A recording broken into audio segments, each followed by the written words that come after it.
തദ്ദേശ തെരഞ്ഞെടുപ്പിന്റെ രണ്ടാം ഘട്ട വോട്ടെടുപ്പ് നാളെയാണ്. തൃശൂർ മുതൽ കാസർഗോഡ് വരെയുള്ള ജില്ലകളിലെ 604 തദ്ദേശ സ്ഥാപനങ്ങളിലാണ് നാളെ വോട്ടെടുപ്പ് നടക്കുക. വോട്ടെടുപ്പിനുള്ള പോളിംഗ് സാമഗ്രികളുടെ വിതരണം വിവിധയിടങ്ങളിൽ ഇപ്പോൾ പുരോഗമിക്കുന്നു. അതേസമയം ഇന്നലെ നടന്ന ആദ്യഘട്ട വോട്ടെടുപ്പിന്റെ പോളിംഗിന്റെ അന്തിമ കണക്ക് ഇന്ന് പുറത്തുവരും. 70.9% പേർ വോട്ട് രേഖപ്പെടുത്തിയെന്നാണ് പ്രാഥമികമായി വന്ന കണക്ക്. കോഴിക്കോട് നിന്ന് മിഥില ബാലൻ, കണ്ണൂർ നിന്ന് മുഹമ്മദ് റഹീസ്, പാലക്കാട് നിന്ന് ഐഷുദ്ദുൽ ഷംന, കാസർഗോഡ് നിന്ന് അരുൺ പാറക്കൽ എന്നിവർ ചേരുന്നു. ആദ്യം കണ്ണൂരിലേക്ക് മുഹമ്മദ് റഹീസ് തത്സമയം ചേരുന്നു. റഹീസ്, വിവരങ്ങൾ.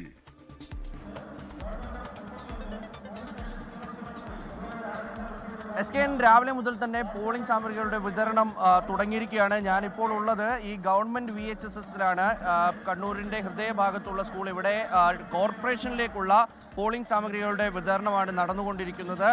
അതായത് വാർഡ് 29 മുതൽ 56 വരെയുള്ള ഈ ഡിവിഷനുകളിലേക്കുള്ള പോളിംഗ് സാമഗ്രികളുടെ വിതരണം തുടങ്ങുന്നു. രാവിലെ മുതൽ തന്നെ നല്ല തിരക്കുണ്ട്. ഉദ്യോഗസ്ഥരെല്ലാം ഇവിടെ തന്നെ എത്തിയിട്ടുണ്ട്. നേരെ അറ്റൻഡൻസ് കൗണ്ടറിൽ പോവുക, അവിടെ രജിസ്ട്രേഷൻ നടത്തുക. 4 ഉദ്യോഗസ്ഥരാണ് ഒരു ബൂത്തിലേക്കുള്ളത്. ആ 4 പേരും ഒപ്പിട്ടതിന് ശേഷം പിന്നീട് ഈ കാണുന്ന ടേബിളുകളിലേക്ക് വരിക. 12 ടേബിളുകളാണ് ആകെ ഉള്ളത്. ഈ 12 ടേബിളുകളിലായിട്ടാണ് ഈ 29 മുതൽ 56 വരെയുള്ള ഡിവിഷനുകളുടെ പോളിംഗ് സാമഗ്രികൾ വിതരണം ചെയ്യുന്നത്. ഈ ഓരോ സാധനവും കൃത്യമായി, അത് മുട്ടുസൂചി അടക്കം നൂലടക്കം ഓരോന്നും കൃത്യമായി കളക്ട് ചെയ്യുക. അതിനുശേഷം ആ യൂണിറ്റ് ഒന്നാകെ പരിശോധിക്കുന്ന കാഴ്ചകളാണ് നമ്മളിപ്പോൾ കാണുന്നത്. ഈ യൂണിറ്റ് ഒന്നാകെ പരിശോധിച്ച് എല്ലാം കൃത്യമാണ് എന്ന് മനസ്സിലാക്കിയതിനു ശേഷം, അത് ഉറപ്പിച്ചതിനു ശേഷം പിന്നീട് പോയി ഒപ്പുവെക്കുക.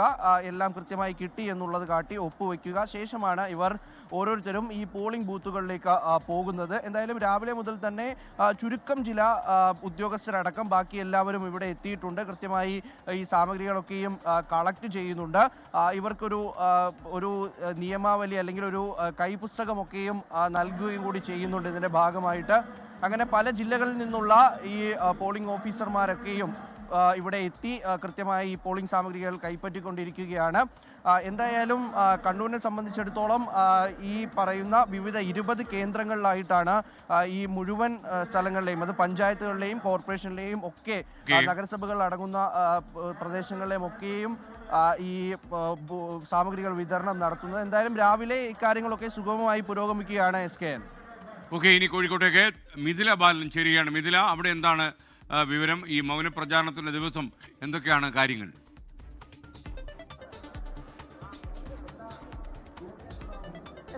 ഒരു ഭാഗത്ത് സ്ഥാനാർത്ഥികളും ചെറിയ ചെറിയ കൂട്ടങ്ങളായി വീടുകൾ കയറുന്നുണ്ട്. മറുവശത്ത് നോക്കുകയാണെങ്കിൽ ഞാനിപ്പോൾ ഉള്ളത് നടക്കാവ് ഗേൾസ് ഹയർ സെക്കൻഡറി സ്കൂളിലാണ്. ഇവിടെയാണ് കോഴിക്കോട് കോർപ്പറേഷനിലേക്കുള്ള പോളിംഗ് ബൂത്തുകളിലെ പോളിംഗ് സാമഗ്രികളുടെ വിതരണം പുരോഗമിച്ചുകൊണ്ടിരിക്കുന്നത്.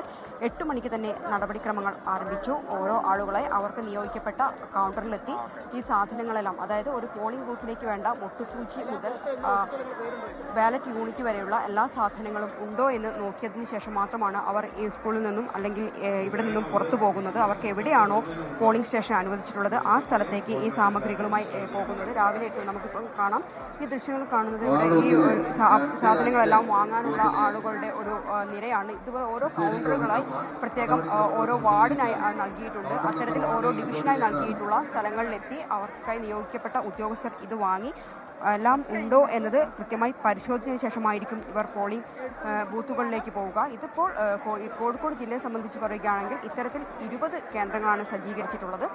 ഈ 20 കേന്ദ്രങ്ങളിലും സമാനമായ രീതിയിൽ ഈ സാമഗ്രികളുടെ വിതരണം പുരോഗമിച്ചുകൊണ്ടിരിക്കുകയാണ്. 3074 കോഴിക്കോട് ജില്ലയിൽ പോളിംഗ് സ്റ്റേഷനുകളുടെ എണ്ണം. അവിടങ്ങളിലേക്കെല്ലാം ഉള്ള പോളിംഗ് സാമഗ്രികൾ, അതായത് 3097 പോളിംഗ് സ്റ്റേഷനുകളാണുള്ളത്. ഇതിൽ കോർപ്പറേഷൻ പരിധിയിൽ 396 ഈ 396 പോളിംഗ് സ്റ്റേഷനുകളിലേക്കുള്ള പോളിംഗ് സാമഗ്രികളുടെ വിതരണമാണ് ഞാനിപ്പോൾ ഉള്ള നടക്കാവ് ഗേൾസ് ഹയർ സെക്കൻഡറി സ്കൂളിൽ പുരോഗമിച്ചുകൊണ്ടിരിക്കുന്നത്.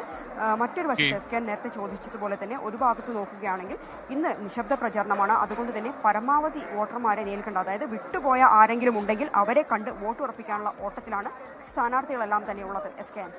ലോകത്തെവിടെയായാലും ഏത് സമയത്തും 24 വാർത്തകളും ഓഗ്മെന്റഡ് റിയാലിറ്റി പാക്കേജുകളും എക്സ്പ്ലെയിനറുകളും വിശദമായി കാണാൻ ഞങ്ങളുടെ YouTube ചാനൽ നിങ്ങൾക്ക് സബ്സ്ക്രൈബ് ചെയ്യാം.